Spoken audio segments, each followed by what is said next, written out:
Troisième et dernière partie de Politici, à votre rendez-vous politique dans le numéro de ce jour est consacré à Madagascar où sont attendus aux urnes presque 10 millions d'électeurs. Mes trois invités malgaches sont restés avec moi. Merci à vous, Madame Alice Ravemanantso. Vous vouliez répondre à Monsieur Rakoto Manala? En fait, je voulais répondre par rapport au fait de propager des rumeurs comme quoi il y a des millions d'électeurs qui sont rajoutés de façon illégale dans la liste.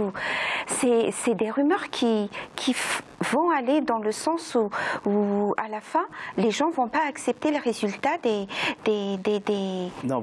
élections. Et je trouve que c'est très dommageable. A déjà appelé, en tout cas les électeurs malgaches, non seulement à se rendre aux urnes, mais surtout, et il le sous-entendait, a fait confiance aux organes en charge de cette élection, à savoir la CENI et la Haute Cour constitutionnelle, et donc a accepté les résultats. L'Afrique a les yeux, les regards tournés vers Madagascar, le monde entier a les regards tournés vers vous, et vous avez un rendez-vous crucial de l'histoire. Vous avez rendez-vous avec l'histoire, et ce rendez-vous, il vous faut ce défi, il vous faut absolument le relever. Les études sérieuses, Madame, et je reviens à vous, Madame Ravemanantso, des études sérieuses montrent que le taux de pauvreté dans votre pays aujourd'hui est de 75% et sera de 73% probablement en 2020. Et vous soutenez le candidat qui vient de diriger Madagascar pendant presque 5 ans. Oui, parce que quand il était arrivé au pouvoir, le taux de pauvreté était à 92%. C'est un taux qui était sorti dans un rapport du mois d'avril 2013 par la Banque mondiale qui avait évalué le nombre de personnes vivant en dessous de $2 par jour, et ils l'ont évalué à 92%. Maintenant, nous sommes à 72%. Ça montre bien. Non, 75%. 75% et à terme à 72% dans les 2 ans à venir. Et ça montre bien une amélioration de... Nous allons sortir des statistiques et des chiffres pour parler concret.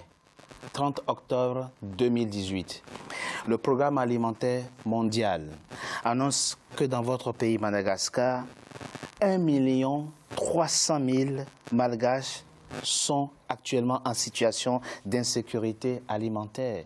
Donc 400 000 auraient besoin d'assistance humanitaire d'urgence.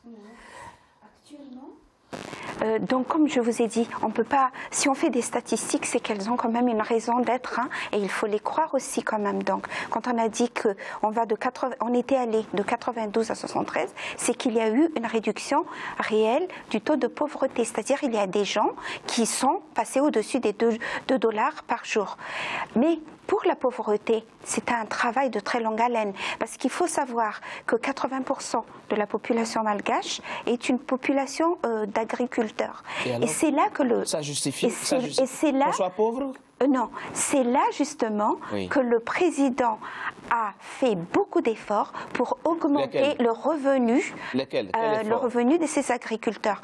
Quel est le lien que vous faites entre pauvreté et agriculture? Oui, le lien est simple, c'est qu'il a aidé ces agriculteurs à augmenter leurs revenus en les aidant dans pour augmenter leur productivité, en apportant, il a construit 1000 km de canaux d'irrigation, à former les paysans et à donner des assistances de formation aux paysans pour les nouvelles techniques d'agriculture, à les a aidés et à monter même une banque de semences pour utiliser des semences beaucoup plus productives. Et dans pas mal de régions à Madagascar. Je vous parle de la réalité, la réalité concrète. Bon, mais on reviendra à vous, puisque vous pensez effectivement que le candidat que vous soutenez s'est attaqué au problème, mais il y a un paradoxe malgache. Je crois que sur cette question, sur ce point, on peut être tous d'accord. Il y a un paradoxe malgache. Ce pays a de grandes potentialités, notamment en ressources naturelles. D'abord, de par sa situation géographique, par son climat,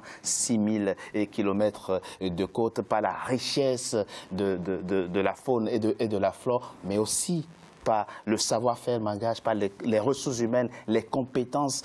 Comment expliquer qu'il y ait dans ce pays, avec autant de potentialités, l'un des taux les plus élevés de pauvreté, et qui est en plus la famine, qu'il y ait plus d'1 million de Malgaches qui soient en situation d'insécurité alimentaire. Dites-nous, expliquez-nous, qu'est-ce qui se passe? Vous savez, si le prochain président, on ne connaît pas lequel, soit élu et bien élu, ce qu'on souhaite, nous Malgaches, c'est qu'il soit moins président, beaucoup plus démocrate, beaucoup plus républicain. Pourquoi démocrate? Parce que le pays, Madagascar, c'est un territoire immense.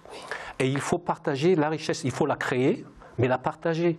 Il faut enrichir tout le territoire. Il faut enrichir toutes les couches de la population. C'est pour ça qu'il faut revenir à l'autonomisation des régions qui doivent être conduites par des élus. C'est une question de système politique et de gouvernance, système politique, selon vous? C'est un système politique et de gouvernance. Mais c'est également une conception de ce qu'est véritablement la notion de politique.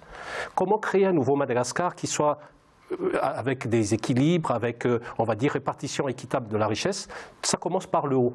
Tout commence par le haut. L'exemple vient d'en haut. C'est ça qui a manqué selon vous? Parce que là, actuellement, on a un système présidentialiste. Pas seulement présidentiel, mais présidentialiste, où tout est autour du président, tous les pouvoirs économiques, administratifs, oui, même le Parlement, même la séparation du pouvoir n'existe pas. Ça empêche. Quel est le lien? Parce que le pouvoir du président n'est pas limité.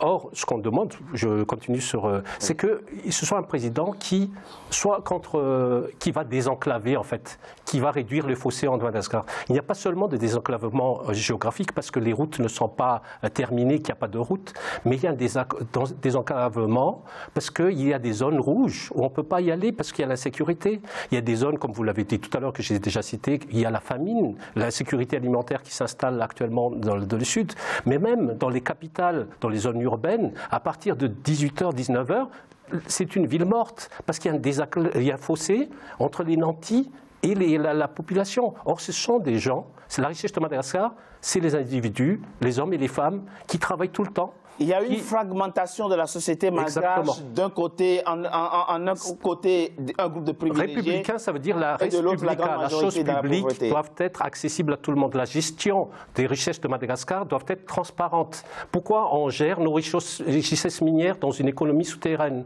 Pourquoi on parle des îles éparses de Madagascar seulement entre un président et un autre président, celui de Madagascar et celui de la France?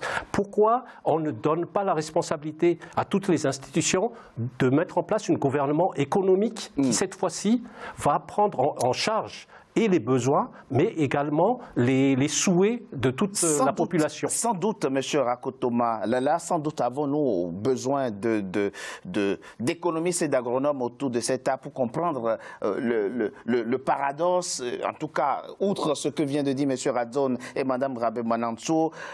Vous avez une agriculture qui emploie 80% de la main active.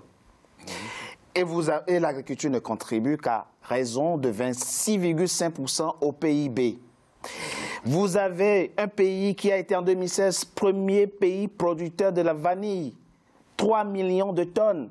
Et pendant ce temps, il y a des Malgaches qui n'ont pas à manger. Est-ce qu'il n'y a pas un problème de définition, de vision d'abord et de programmation de la politique agricole dans votre pays? Je dirais qu'il y a quelque chose qui est au-delà de ça. Au-delà de ça, et je vais revenir à la gouvernance qui a été dit, la question de la gouvernance qui a été dit. Mais parlons concret. Expliquez comment naissent les problèmes.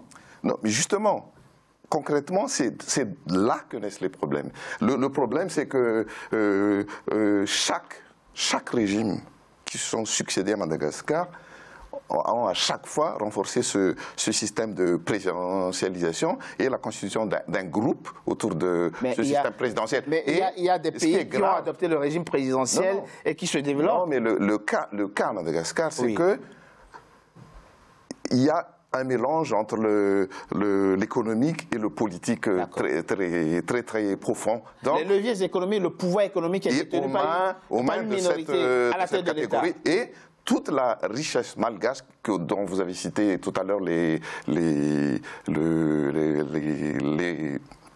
l'importance est aux mains de cette minorité et gérée à son intérêt. Et c'est pour ça qu'il faut, c'est très important de revenir à ça, parce que ça c'est un problème politique vraiment. C'est quoi la solution? Donc, la solution? Non, nous on pense que c'est là la solution. Il faut enlever du pouvoir à ce petit groupe qui est à 0,1% de la population. Et concrètement, vous l'envisagez comment? Il faut le prendre du pouvoir, il faut diminuer le pouvoir. Ce qu'on propose dans notre système, le FUCNUL, le FUCNUL, c'est une communauté territoriale. Le FUCNUL, c'est dans notre programme, ce qui dit, c'est que c'est une sorte de communauté territoriale participative. Et pour sortir de là, il faut créer une dynamique sociale, politique et économique qui est inclusive. Parce que, en ce moment, la grande majorité de la population, les paysans pauvres,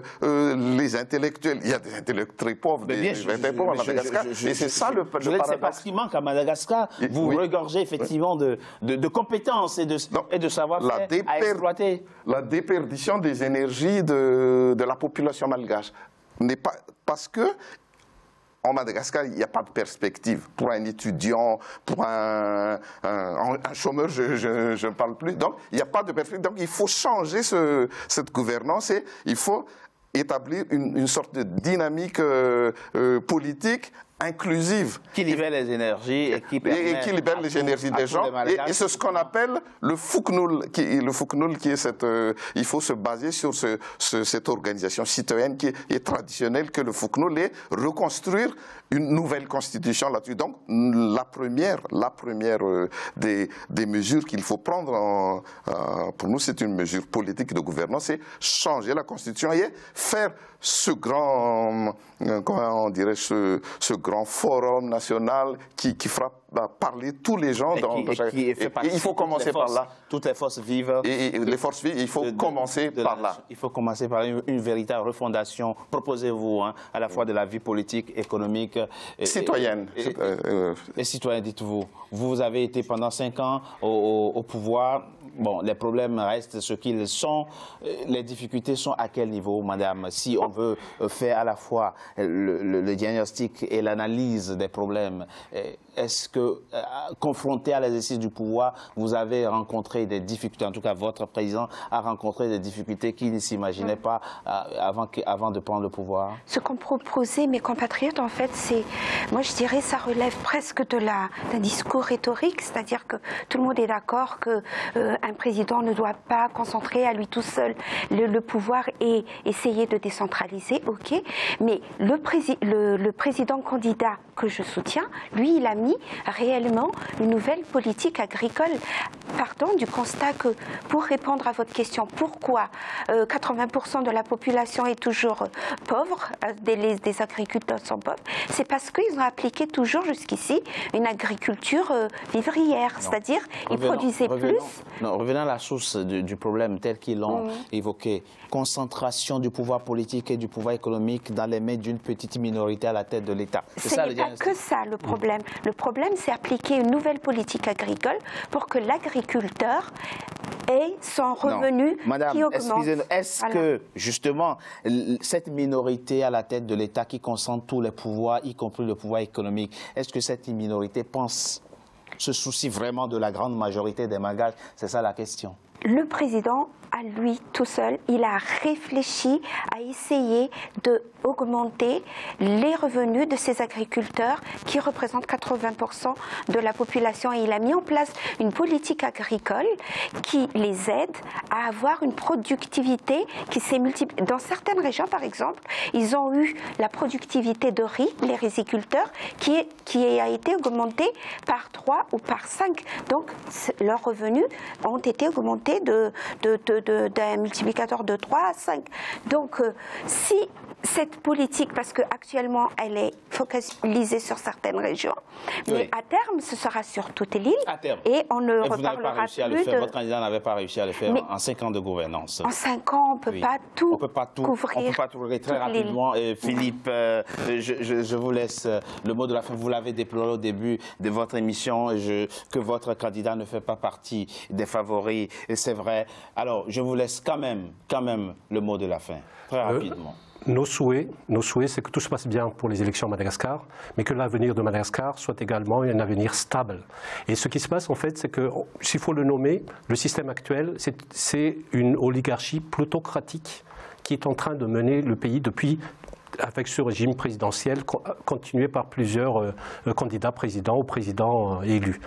Mais il y a les jeunes qui souhaitent autre chose. Et moi je dis, les Malgaches sont très conscients. Il y a une conscience politique très élevée. Sauf qu'on est au pays de paradoxe, personne ne veut faire de la politique.